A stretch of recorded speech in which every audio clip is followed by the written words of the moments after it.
Hi friends, തരമഴ വ്ളോഗറിൻ്റെ പുതിയൊരു വീഡിയോയിലേക്ക് എല്ലാവർക്കും സ്വാഗതം. അപ്പോൾ വന്നിട്ട് നമ്മളിന്ന് ഇങ്ങോട്ടേക്കാണ് നമ്മൾ കണ്ണൂരിൻ്റെ എന്താ പറയുക, ഈ മനോഹര തീരം എന്നെല്ലാം പറയുന്നില്ലേ, ആ മനോഹര തീരത്തേക്ക് ഒരു യാത്ര. അപ്പോൾ നമ്മൾ കുറേ ദിവസമായിട്ട് വിചാരിക്കുന്ന എവിടെയെങ്കിലും ഒന്ന് പുറത്തിറങ്ങാം. നമ്മൾ കുറേ ആയല്ലോ വന്നിട്ട് പുറത്തിറങ്ങാത്ത കുറേ ആയി, എത്രയോ മാസങ്ങൾ തന്നെ ആയി എന്ന് പറയാം. അതാണ്, നമുക്ക് പനിച്ച് നമ്മൾ സൈഡായി. പിന്നെ അതിലിടക്കുള്ള ബുദ്ധിമുട്ടുകളെല്ലാം നമ്മൾ കുറേ പ്രാവശ്യം പറഞ്ഞു, പല വീഡിയോയിലും പറഞ്ഞു. അപ്പോൾ അങ്ങനെയുള്ളതായിട്ട് നമ്മൾ കുറേ ആയി എവിടെ ഇറങ്ങാതെ. അപ്പോൾ ഞാനിങ്ങനെ മറുത്തുകൊണ്ടിരിക്കട്ടെ, എനിക്കിങ്ങനെ വീട്ടിൽ മനുവാടിനെ കാണുമ്പോൾ എന്തോ ഒരു ഇതാണ്, മനുവേട്ടടിങ്ങും പോകാം എന്ന് പറഞ്ഞിട്ട് സൗകര്യമൊക്കെ ഇടാക്കുമല്ലേ. അങ്ങനെ ആ സൗകര്യമൊക്കെ ഒന്ന് തീർക്കാമെന്ന് വിചാരിച്ചിട്ട് എന്താക്കി, നമ്മൾ പയ്യാമ്പലം എന്ന ആ മനോഹര തീരത്തേക്ക് പോകാൻ വേണ്ടി തീരുമാനിച്ചു. പയ്യാമ്പലത്തെത്തി. അപ്പോൾ ഞാൻ പ്രധാനമായിട്ട് സൂര്യക്കേട് ആക്കുന്നത് എന്താണെന്ന് വെച്ചാൽ, ഈ മനുവേട്ടനോട് സൂര്യക്കേട് ആക്കിയാൽ കൂട്ടി പോകുന്നുള്ള ഉറപ്പ് എനിക്ക് ഇല്ലോണ്ടാണ് കേട്ടോ.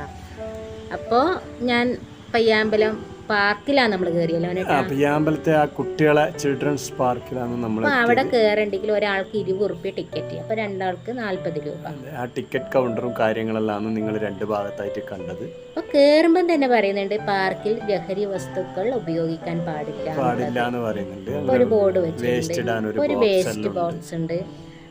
അപ്പോൾ അതിന്റെ കൂടെ തന്നെ പ്ലാസ്റ്റിക് മാലിന്യങ്ങൾ അലക്ഷ്യമായി വലിച്ചെറിയരുത്. അതെല്ലാം നമ്മൾ കൃത്യമായി പാലിക്കാൻ ശ്രമിക്കുക. നമ്മൾ മാത്രം പാലിച്ചാൽ പോരാ, എല്ലാവരും പാലിച്ചാലേ അവിടെ ഒരു ക്ലീൻ ആയിട്ട് നിൽക്കുള്ളൂ. അതെ, ശരിയാണ്. അത് നമ്മളെ നാടിന്റെ മനോഹാരിതക്കും നമ്മളെ എന്താ പറയണ്ടേ, നമ്മളെ നാടിന്റെ സംരക്ഷണത്തിനെല്ലാം വേണ്ടിയിട്ട് നമ്മൾ ആ കാര്യങ്ങളെല്ലാം എല്ലാവരും പാലിക്കണം.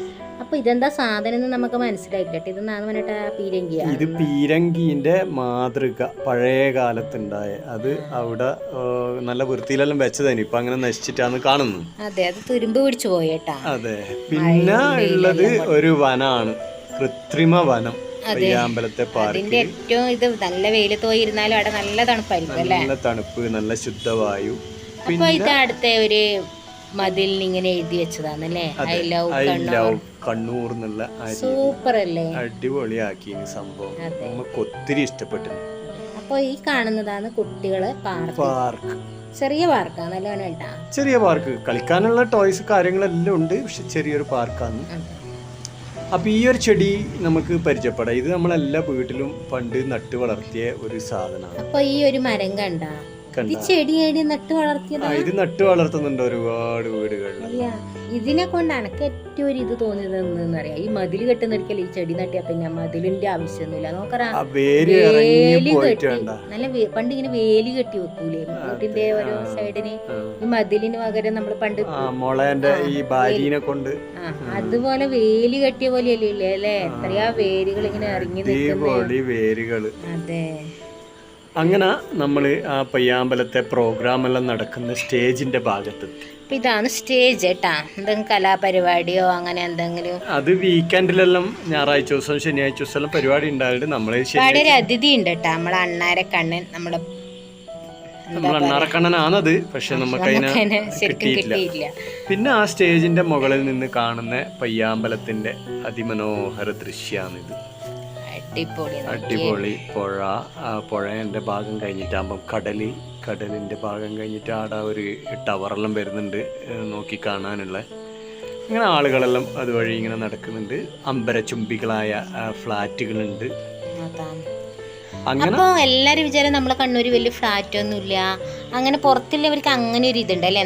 നമ്മളെ കണ്ണൂർ ഇത്ര വികസിച്ച കാര്യം പണ്ട് നമ്മളെ കണ്ണൂര് താമസിച്ചവർക്ക് അറിയില്ല അല്ലേ മനോട്ടമിക്കാക്കും. ഇപ്പൊ ഇത്ര ബിൽഡിംഗ് ഉണ്ടോ, ഇങ്ങനെ പുരോഗമിച്ചോ കണ്ണൂര്. ഇപ്പൊ കണ്ണൂര് എന്ന് വിചാരിച്ചാൽ അത്ര വലിയ ടൗൺ തന്നെയാണല്ലേ, നല്ല സിറ്റി അല്ലേ, അതിവേഗം പുരോഗമിച്ചുകൊണ്ടിരിക്കുന്ന സിറ്റികളിൽ ഒന്നാണ് കണ്ണൂർ. അതെ. അപ്പോ ആ പയ്യാമ്പലത്തേക്ക് പോകുന്ന നടപ്പാലാണിത്. ഇതിലെ കൂടി വാഹനങ്ങൾക്കൊന്നും പ്രവേശനമില്ല. ഞാൻ മനോനോട് മനോട്ട് എടുത്ത് തുള്ളിയാലോന്ന് മനോട്ട് പറഞ്ഞ തുള്ളല്ല മോളെ തുള്ളല്ലാന്ന് പറഞ്ഞു. അങ്ങനെ ആ അതിമനോഹര കാഴ്ചകൾ, ആ പാലത്തിന്റെ ഇരുഭാഗത്തുള്ള കാഴ്ചകളാണ് നിങ്ങൾ കാണുന്നത്. ആളുകളെല്ലാം വരുകയും പോവുകയും ചെയ്യുന്നുണ്ട്. ഇത് കഴിഞ്ഞു കഴിഞ്ഞാൽ പിന്നെന്താണ്, ഇത് കഴിഞ്ഞാൽ നമ്മളെ സാമൂഹിക രാഷ്ട്രീയ സാംസ്കാരിക മണ്ഡലങ്ങളിലെ നിറസാന്നിധ്യങ്ങളായിരുന്ന ഒരുപാട് പേര് അന്ത്യവിശ്രമം കൊള്ളുന്ന ഒരിടം. അതാണ് നിങ്ങളിപ്പം കണ്ടുകൊണ്ടിരിക്കുന്നത്. ഇതാണ് നമ്മുടെ പയ്യാമ്പലം. ഇതാണ് നമ്മളെ പയ്യാമ്പലത്തെ ശ്മശാനവും സ്മാരകങ്ങളും. ശ്മശാനത്തേക്ക് നമ്മൾ പോവാനുണ്ടത്ര. ഇത് നമ്മളെ സുകുമാർ അഴീക്കോടിന്റെ ഒരുപാട് വ്യക്തികൾ അന്തിയിറങ്ങുന്ന സ്ഥലമാണ്. അതെ, ആളുകളെ പേര് എടുത്തു പറയുന്നില്ല. അപ്പോൾ അങ്ങനെ ഒരുപാട് ആളുകൾ, ധീര ജവാന്മാരും അതുപോലെ മറ്റ് സകല മേഖലകളിലും കഴിവ് തെളിയിച്ച ഒരുപാട് ആളുകൾ അന്ത്യവിശ്രമം കൊള്ളുന്ന ഒരിടാണിത്. അപ്പോൾ അത് കഴിഞ്ഞ് കഴിഞ്ഞാൽ ഇതാണ് ഞാൻ പറഞ്ഞ ധീര ജവാന്റെ നമ്മളെ കനക പോയിട്ട് നല്ല ബിഗ് സല്യൂട്ട് എല്ലാം കൊടുക്കുന്നുണ്ട്. അങ്ങനെ ഒരു ധീര ജവാനെ കണ്ടാൽ നമ്മള് വീര്യമൃത്യു വരിച്ച ധീര ജവാന്മാരെ കണ്ട് നമ്മളൊന്നൊരു സല്യൂട്ട് അടിക്കണം, ഒരു ആദരം അർപ്പിക്കലാണ്. ഒരു ആദരം, നമ്മളെ വക ഒരു ആദരം. അങ്ങനെ അതെല്ലാം കഴിഞ്ഞു കഴിഞ്ഞാൽ പിന്നെ നമ്മളെ അമ്പരചുംബികളായ കെട്ടിടങ്ങൾ കണ്ട നിങ്ങൾ. അതെല്ലാം കഴിഞ്ഞ് നമ്മൾ ഇനി ചുടുകാട്ടിലേക്കാണ് നമ്മുടെ യാത്ര. ചുടുകാട് എന്ന് പറഞ്ഞാൽ അതൊരു ഭയാനകം തന്നെയാണ്. കാരണം പയ്യാമ്പലത്തെ ചുടുകാട് എന്ന് പറഞ്ഞാൽ ഒരു, പക്ഷേ ഞാൻ എന്ത് ധൈര്യത്തിൽ ഇങ്ങനെ നടക്കുന്നതാ ഞാൻ വിചാരിക്കുന്നത്. നമ്മളെ വീട് നമ്മളെ നാട്ടിൻ പുറത്തല്ലാന്ന് നമ്മള് ചുടുകാട്ട് പോകുമ്പോൾ ഭയങ്കര പേടിയായിരിക്കും. അവിടെ നിനക്ക് നമ്മ പേടിയൊന്നും കനകക്ക് ഭയങ്കര പേടിയെല്ലാം തന്നെയാണ്. മെച്ചെടുക്ക പോവാനും മെച്ചാറെടുക്ക പോവാനും. പിന്നെ ഈ ചോപ്പ് ഇതന്നെ എവിടെയെങ്കിലും ഇങ്ങനെ ചാടിയിട്ടെല്ലാം കണ്ടാല് അഥവാ അത് ചവിട്ടി പോവാ എന്തെങ്കിലും ചെയ്തിട്ട് എനിക്ക് അന്ന് രാത്രി ഉറക്കുണ്ടാവില്ല. അങ്ങനെ പേടിയെല്ലാം ആളെയാണ്. പക്ഷേ പേടിയുണ്ട്. വേഗം മനോട്ട ഭാഗത്ത് പോകും, ക്യാമറ എടുക്കുന്നെല്ലാം പറയുന്നു. ഇനി രാത്രി കിടന്നുറങ്ങാൻ പെടൂല എന്താണെന്ന് പറയാൻ കഴിയില്ല. അപ്പൊ ഞാനും ആ രീതിയിൽ ഓള് ക്യാമറ എടുത്തു. ഞാൻ കാട്ടിലേക്കൂടി അങ്ങനെ നടക്കലാണ്. അങ്ങനെ അത് കഴിഞ്ഞ് കഴിഞ്ഞാൽ ചുടുകാടെത്തും. ശ്മശാനത്തില് 3-4 ബോഡികൾ നിലവിൽ കത്തിക്കൊണ്ടിരിക്കുന്നുണ്ട്. പക്ഷെ നമ്മൾ അങ്ങോട്ട് പോയിട്ടില്ല. നമ്മൾ അങ്ങോട്ടേക്ക് പോയിട്ടില്ല. നമ്മൾ പുറത്തുനിന്ന് കണ്ട് അതിന് വിലക്കുണ്ടാകും എന്നുള്ള ഒരു രീതിയിൽ നമ്മൾ അവിടുന്ന് തിരിച്ചു വരുവാ. ഇതിന് വിലക്കുണ്ടാവാനുള്ളൊരു സാധ്യതയുണ്ട്.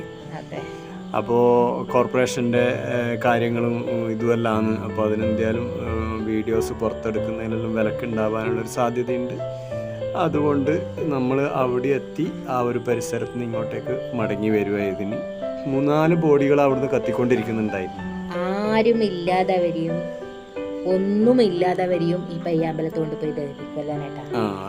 ഒരുപാട് ഉള്ളവരെയും അനാഥരെയും സനാഥരെയും അതെ എല്ലാരെയും നമ്മൾ ആടുന്ന് മടങ്ങിയേട്ടാ. ആടുന്ന് മടങ്ങി നമ്മൾ പയ്യാമ്പലത്തിന്റെ പ്രവേശന കവാടത്തിലെത്തി. അതായത് ബീച്ച് കവാടാണ് കേട്ടോ. അപ്പോൾ ഇവിടുന്ന് അങ്ങോട്ടേക്ക് ബീച്ചിൽ കയറി കഴിഞ്ഞാൽ നിങ്ങൾക്ക് ആദ്യം തന്നെ ഇങ്ങനെയൊരു കാഴ്ചകളാണ് കാണാൻ വേണ്ടി പറ്റുക. ഇടതുവശത്ത് നോക്കിക്കഴിഞ്ഞാൽ ഇങ്ങനെ അമ്പരചുംബികളായ കെട്ടിടങ്ങളും ബീച്ചിൻ്റെ കാഴ്ചകളും നിങ്ങൾക്ക് കാണാൻ വേണ്ടി പറ്റും. അവിടുന്ന് നമ്മൾ വലത്തോട്ടേക്ക് ക്യാമറ ചലിപ്പിച്ച് കഴിഞ്ഞാൽ നിങ്ങൾക്ക് ഈ രീതിയിലാണ് കാണാൻ വേണ്ടി പറ്റുക. കാണുന്നില്ലേ? കണ്ടില്ലേ? നമ്മൾ ഈ പയ്യാമ്പലത്ത് എത്ര ഇപ്പൊ കല്യാണം കഴിഞ്ഞിട്ട് ഇപ്പൊ 13 വർഷമായിട്ട് നമ്മൾ എത്ര പ്രാവശ്യം പോയി? ഒരുപാട് പ്രാവശ്യം പോയി. അപ്പൊ എന്തുണ്ടെങ്കിൽ നമ്മൾ കണ്ണൂര് പോയിട്ടുണ്ടെങ്കിൽ ഒന്ന് പയ്യാമ്പലം ഒന്ന് കറങ്ങിയിട്ടേ വരും. അത്രയും മനോഹരമായ ഒരു കടൽ തീരാണിത്. കാരണം കേരളത്തിലെ തന്നെ പ്രമുഖ ബീച്ചുകളിൽ ഒരു ബീച്ചാണ് ഈ കണ്ണൂർ പയ്യാമ്പലം ബീച്ച്.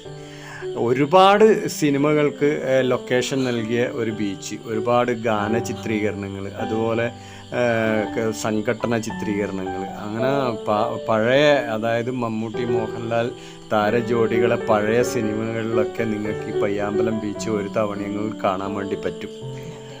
അപ്പോ അങ്ങനെ പിന്നെ കടലും കടൽ തീരവും കണ്ടാലും മടുപ്പും വരൂല. ഇങ്ങനെയുള്ള ഒരു ആകാശ കാഴ്ചകളും നല്ല മണല്, അതായത് ഇവിടുത്തെ ഒരു മണലിന്റെ ഒരു പ്രത്യേകത എന്ന് വെച്ചാൽ നല്ല വെളുത്ത മണലുകളാണ്. അപ്പൊ അങ്ങനെ ഒരു കച്ചറമാണോ അങ്ങനെയൊന്നും ഉണ്ടാവില്ല നമ്മുടെ പയ്യാമ്പലം ബീച്ചിൽ. നല്ല രീതിയിലുള്ള വൃത്തിയും കാര്യങ്ങളും. വൃത്തി എല്ലാ സമയത്തും ഒരുപോലെയല്ല. ഓരോ ബീച്ചിൽ പോയി ഇങ്ങനെ ചെളി മണക്കും, അടുത്ത ആ പൂഴിന്റെ ഒരു ഇതുണ്ടാകും. അതെ. ഇനി നമ്മൾ പോകുന്നത് ആ പാറക്കെട്ടുകളിലേക്കാണ് കേട്ടോ. ഈ പാറക്കെട്ടാണ് ഈ പയ്യാമ്പലം ബീച്ചിന്റെ ഹൈലൈറ്റ്. മുന്നേ അവിടം വരെ പോകാൻ വേണ്ടി വിടലുണ്ടായിരുന്നു. അതിപ്പം കേന്ദ്ര സർക്കാരിൻ്റെ അധീനതയിലായതുകൊണ്ട് അങ്ങോട്ടേക്ക് പോകാൻ വേണ്ടി അനുവാദമില്ല. പാറപ്പുറത്തെല്ലാം പോയിട്ട് അതിസാഹസികമായി ഫോട്ടോകളെല്ലാം എടുത്ത ഒരു കാലഘട്ടം ഉണ്ടായിരുന്നു. അവിടെയാണ് നമ്മളെ പിന്നെ കഥ എഴുതുമ്പോൾ എന്ന സിനിമയിലെ അതെ, അയാൾ കഥ എഴുതുമ്പോൾ എന്നുള്ള സിനിമന്റെ ലൊക്കേഷനെല്ലാം ഈ പയ്യാമ്പലത്തും പരിസരത്തെല്ലാം ഉണ്ടായിരുന്നു. ആ പാറക്കെട്ട് കാണുന്നില്ലെങ്കിൽ ആ പാറക്കെട്ട് അതിമനോഹരമായ ഒരു സ്ഥലങ്ങളിലൊന്നാണ് കണ്ണൂരിൻ്റെ. ആ പാറയിൽ ഇങ്ങനെ തിരമാല വന്ന് അടിച്ച് വെള്ളത്തുള്ളികൾ ചെതറി ഓടുന്ന ഫോട്ടോസ് മാത്രം പഴയകാല വീഡിയോയില് ഗാനചിത്രീകരണത്തിൽ അതുപോലെ കല്യാണ വീഡിയോയില് എല്ലാം നമുക്ക് കാണാൻ വേണ്ടി പറ്റും. ഒരുപാട് കല്യാണ വീഡിയോന്റെ ബാക്ക്ഗ്രൗണ്ട് ഇവിടുന്ന് ചിത്രീകരിച്ചിട്ടുണ്ടാവും പണ്ട് കാലത്ത്. അതെ, ഇപ്പോഴാണ് പിന്നെ അങ്ങനെ കല്യാണത്തിൻ്റെ എല്ലാം ചിത്രീകരണം എല്ലാം മറ്റുള്ള ഏരിയയിലേക്ക് മാറി തുടങ്ങിയത്, ഗ്രാമപ്രദേശങ്ങളിലേക്ക് മാറി തുടങ്ങി. ബീച്ചെല്ലാം ഒഴിവാക്കിയ ആളുകൾ നാട്ടിൻപുറങ്ങളിലെ നല്ല നല്ല സ്ഥലങ്ങൾ തേടിപ്പോവുക. അപ്പോൾ കണ്ടില്ലേ നിങ്ങൾ, ഇതൊക്കെയാണ് പയ്യാമ്പലം ബീച്ചിൻ്റെ വിശേഷങ്ങൾ എന്ന് പറയാനുള്ളത്. ഇപ്പോൾ തിരമാലകൾ ഇങ്ങനെ വന്നുകൊണ്ടേയിരിക്കുന്നുണ്ട്. അതിൻ്റെ കൂട്ടത്തിൽ നമുക്ക് ഇനി സൂര്യാസ്തമയം കാണണം. ആളുകൾ ശനിയാഴ്ച ആയതുകൊണ്ട് തന്നെ നല്ല തിരക്കുണ്ട് ബീച്ചിലെല്ലാം. ഇനി നാളെയും അതിഭയങ്കര തിരക്കായിരിക്കും. പിന്നെ ടൂറിസ്റ്റുകളായിട്ടും നമ്മളെ നാട്ടിലൊന്നും അല്ലാത്തവരായിട്ടും എല്ലാം ഉള്ള ഒരുപാട് ആളുകൾ നമുക്ക് അവിടെ കാണാൻ വേണ്ടി കഴിഞ്ഞിട്ടുണ്ട്. അങ്ങനെ നമ്മുടെ ഈ പയ്യാമ്പലം ബീച്ചിൻ്റെ സൂര്യാസ്തമയവും കൂടി കണ്ട് നമുക്ക് ഈ വീഡിയോ വൈൻഡപ്പ് ചെയ്യാം. അപ്പോൾ അടുത്ത വീഡിയോയിൽ കാണുമ്പോൾ ബൈ ബൈ.